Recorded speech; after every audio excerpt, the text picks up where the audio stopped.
That's the front there, has now all been painted.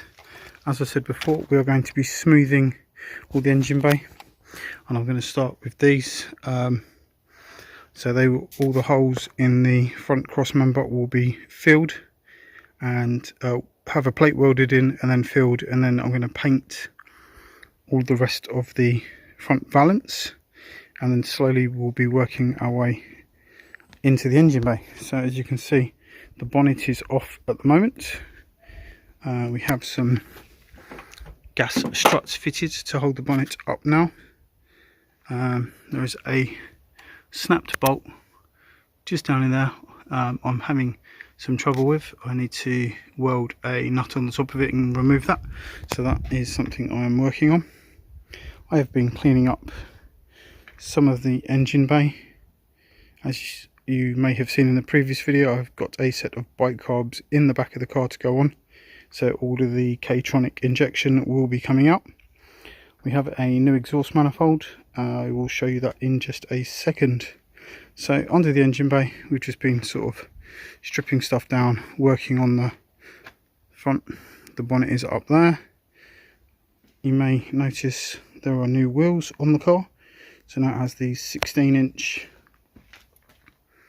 wheels on. These are not staying on here, these are just a temporary wheel, just why I look for some 16-inch BBS RS wheels for this. So it will be getting different wheels. There's another one there because the other side has still got the other wheels on. So given the car a good clean, haven't mopped or polished the paintwork or done anything with the paintwork yet. Still need to do quite a bit, although I have been round and touched up a lot of the small stone chips and marks that were on the paintwork. So that's the wheels that were on it. Tiny 14-inch wheels that sit really far in under. So there's that side of the car. So let's come round and we shall have a look inside, because this is where I've been quite busy recently. I don't know if you can see, I did a video on how to repair and restore the Recaros in a Ford, and I have since had both seats out, fully restored, stripped the seats down completely, cleaned them and rebuilt them and put them back in. So that's new runners, or the runners cleaned and painted. All of the fabric took off and washed and cleaned and painted. And I've also done the rear seats. I don't know if you can see them, it's a little bit dark in here. So the interior is looking super clean, gave it all a really good clean. The door cards I'd already took apart and restored and fixed and painted and done everything else. So the biggest thing I've changed recently was this. This is now the gear linkage out of the Ford Street KA. So it's now got a street car linkage in here, with a street or a Ford grey leather gear knob. Just thought it looked a bit better in the interior. I got that from the breaker's yard when I got the gear linkage. So that is now being fitted. There's my Pioneer vintage, well, I say vintage, 1990s Pioneer DHP with the old dolphins on it. Where's the old keys? I'll put them.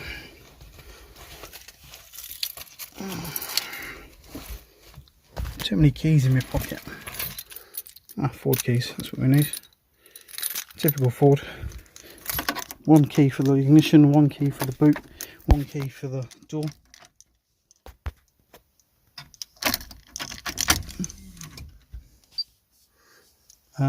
And I've also put the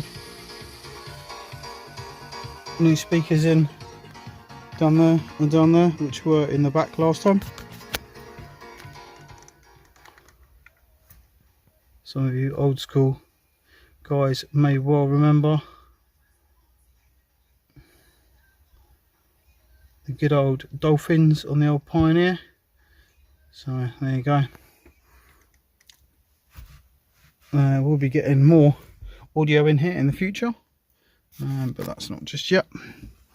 There we are, 54,000 miles. I've got all the parts up there for the headlights. All the headlights have been fixed and restored and repainted. I've got some bits up there to fix the rear seats with, because the rear seats have got the little plastic bits missing, so that's going in the rear seats. Yeah, cleaned all the interior, took all the interior, well, all the center console and stuff out to fit the gear linkage. So we're getting there. Still haven't driven the car. I've owned it a couple of months now. The idea was to buy it and use it for summer, but I just kind of got a bit carried away. There's the bike carbs that's going to be going on it, and there's the fuel pump there now for the bike carbs. There's the inlet manifold plate, which I'm going to use to mount the carbs to. Some piping and stuff there for that job. I don't know if you can see just how good the rear seats all came out. I put new rivets along the back for the convertible top to attach to, and then the seat buckle clips, they were just missing. That's what's on the dashboard. I've got some new ones of those to fix the missing ones. So yeah, coming along quite nicely. The interior certainly looks mint. Certainly a much nicer place to be than it was when I picked the car up. The wheels don't really suit the car, but they're a lot better than the 14s, and they just fit, I think, a bit better. They just feel the arches. And let me know in the comments below what you think of the wheels. Don't know how long they'll be on there for.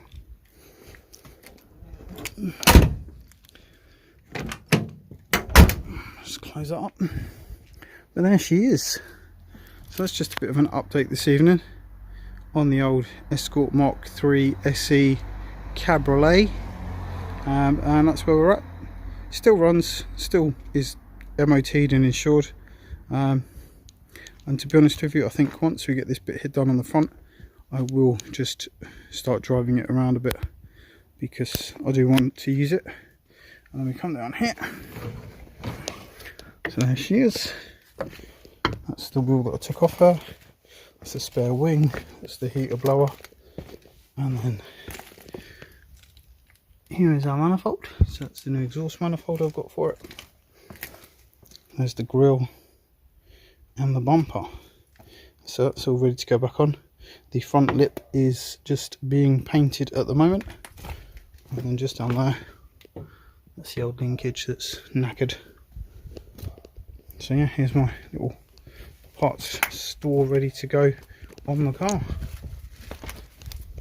So thank you very much for watching. That's a little update on the Escort. Like I say, subscribe if you haven't already to see more on this car as we build it and get further along with it. And yeah, comment below on what you think of this car. Thanks for watching, guys. See you on the next one.